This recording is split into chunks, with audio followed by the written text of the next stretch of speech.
CES 2021 has wrapped up, and although the event was entirely virtual this year, let's talk about some of the highlights that I think are going to impact the home in 2021.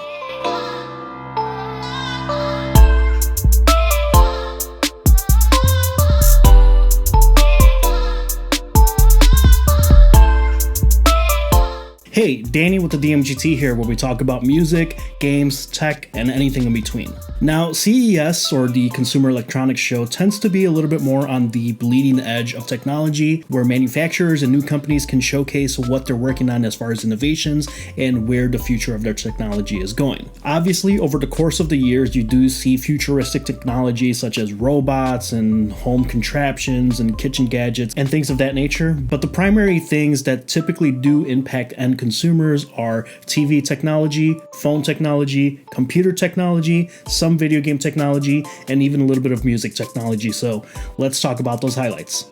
Television technology is usually front and center at CES, and this year really was no different despite being virtual. Obviously, over the course of the past few years, the big hitters in Samsung, Sony, LG have all showcased their innovations in OLED technology, and it has trended more and more affordable to the average home consumer. However, the biggest drawback to OLED technology continues to be price, as it's difficult and expensive to manufacture, and it doesn't perform quite as well as its LED counterparts in bright room settings. However, if you're a movie junkie or really enjoy high-end graphics from video games, OLED is still the way to go, especially if you don't have to worry about a bright living room or wherever you're going to have this television. Still, the biggest innovation on the TV front is Samsung's MicroLEDs. MicroLEDs aren't new to CES, but for the first time, it looks like they're going to bring that technology to consumer televisions in 2021. MicroLED does promise to bring you nearly the same level of blacks with higher contrast and higher brightness for HDR10+, but I wouldn't be too excited just yet, because just like the first consumer OLEDs, this is likely to be an expensive round of consumer TVs,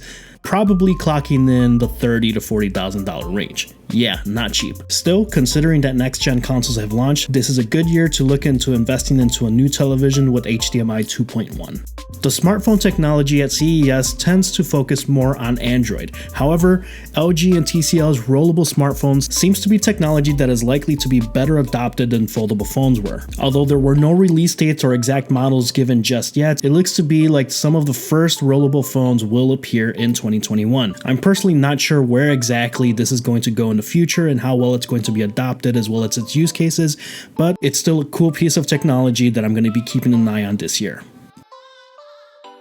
Of course, considering that the world is still in the middle of a pandemic, health technology was likely to be a primary focus for a lot of manufacturers. But one of the coolest pieces of tech that was announced is Razer's Project Hazel, which is their version of a mask in 2021. Now, this isn't just a typical mask, as it's adopting a lot of technology such as an N95 respirator, RGB lighting, a built-in microphone and amplifier to make it easier to speak when you're wearing it, and a special UV light charging case for disinfection. Even when people have vaccines, I think health safety is going to be taken more seriously into consideration, and in the event that in the future we run into a similar situation, it seems to make sense to invest and develop in this type of health technology, even if it's a bit surprising for this to come from Razer, which typically manufactures gaming accessories.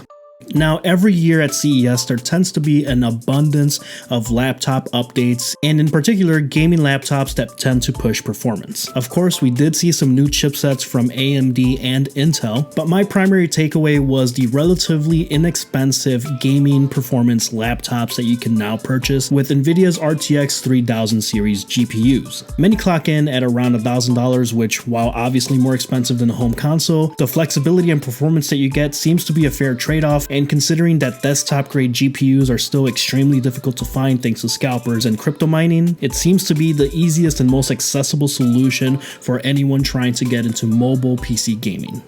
And of course, speaking of PC gaming, NVIDIA revealed the new mid-tier RTX 3060 graphics card. Priced at just under $350, this seems like a logical pick for anyone trying to get into PC gaming at a console type price. We'll still be waiting to get actual benchmarks to see what that performance is like compared to previous graphics cards and the PS5 and Xbox Series X, but at the very least it looks to bring high frame rate performance at 1440p and 1080p with RTX enabled. However, the biggest drawback being what I previously mentioned is the difficulty in accessing and purchasing these cards. It's no different from the PS5 and Xbox Series X at this moment, performance, and I don't actually believe that it's a good year to get into building a PC, considering scalpers, resale prices, and now new Chinese tariffs in the US that are increasing computer parts at up to 20%. Still, for anyone that manages to get their hands on one of these, it looks to be one of the best performance to your dollar that you can buy today.